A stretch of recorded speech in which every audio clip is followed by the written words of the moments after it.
Yeah, basically we're, serve the creator. If you're watching this and you haven't made up your mind, serve the creator and his son. You'll be on not only the winning side, but the side that actually makes sense and the side that's going to create the best results for you and your loved ones around you.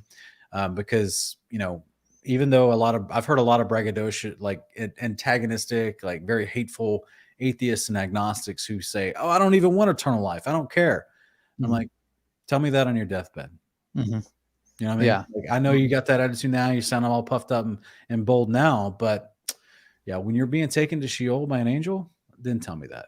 So Yeah. this is the Father knows what we need and what we truly desire, whether we lie about it or not. And He's already provided a way for us to have that, right? Psalm 37:5. If you make yourself flexible, He'll give you the desires of your heart. And it is the innate desire of all of mankind that we should live forever with our Creator. And everything's going to make sense. All the questions will be answered. And He's made a way for that to happen through His Son, right? Through His Son Mm. coming to become your high priest to make atonement and resurrection for you. You just have to accept it and start practicing this behavior. It's literally that easy. It's not that, like Paul says in Romans 10, it's not that hard for you. You don't have to go to heaven to pull it down. You have to go to Sheol to pull it up. Like, it's literally in your mouth. It's that easy. Just believe, just confess and believe, right? Obviously, if you're genuine, that's going to create a behavior change, but it's really that simple. You don't have to act like it doesn't matter to you, right? It's okay. But see, it's the unclean spirits that affect people to act like that, right? They're acting like, oh, I don't need eternal life. I don't Yeah. care. I'm like, all right, well, yeah, we'll see how you really feel about that when it happens. Yeah. Yeah, Yeah. It's all talk, but man, the the second death is real. You can't undo it once it happens. Once everything's cast into the lake of fire. yeah, But so many are going to perish. That's the hard thing about this is experiencing that love, experiencing, I've experienced what the world has to offer, what the Father has to offer, and just seeing how much people are missing out and so, how many are just being misled about who our Father is. That's what keeps us going, and yeah. seeing so many of you come this way. Josh, think about this for 1 second. What if, like, I don't think people can really put this in a realistic mentality because we are in the modern culture we're in, and they read the Bible and they just think that, oh, that was in the Bible days, right? They just think it was Yeah, a long time ago in the Bible days. I'm like, guys, you're literally still in the Bible days if you read it.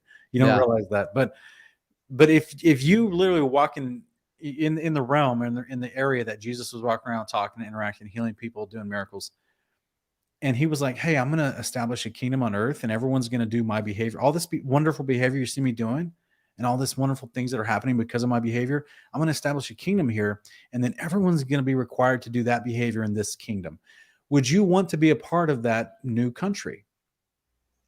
And if you say yes, guess what? You want what the Father wants.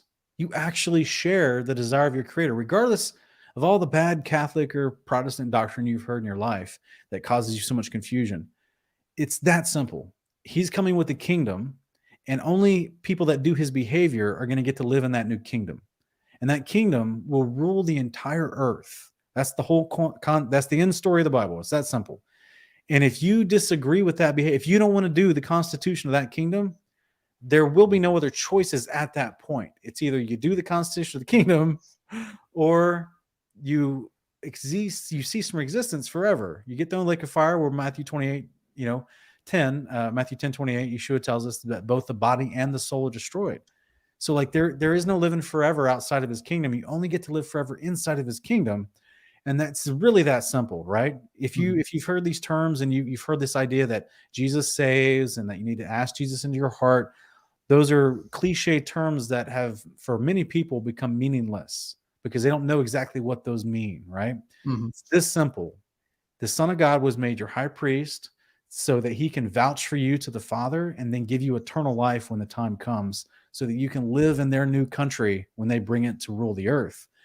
And if you reject Him and if you reject His behavior, which is nothing but pure love, then that means you are siding with destructive, hateful behavior, which the average person doesn't really want to do that. You know what I mean? Yeah, They're just convinced to think that Christianity is either dumb or somehow bad, but ultimately, it's literally just it's a decision of what type of country do you want to be a part of? Do you want to be a part of a country that everyone in that country is doing what Jesus did, or do you want to be a part of the country that you see today where people are killing each other and robbing each other and being hateful to each other and backbiting and slandering and gossiping, all this kind of stuff that you see today, and cheating on each other and all this horrific destructive behavior that destroys hearts and families and minds and takes lives. It's really that simple. I want to be a part of an entire kingdom where there's a whole bunch of Yeshuas walking around doing amazing, good things. Like, so Yeah. that's what I'm going for in my life. And if you're listening, I hope you join me.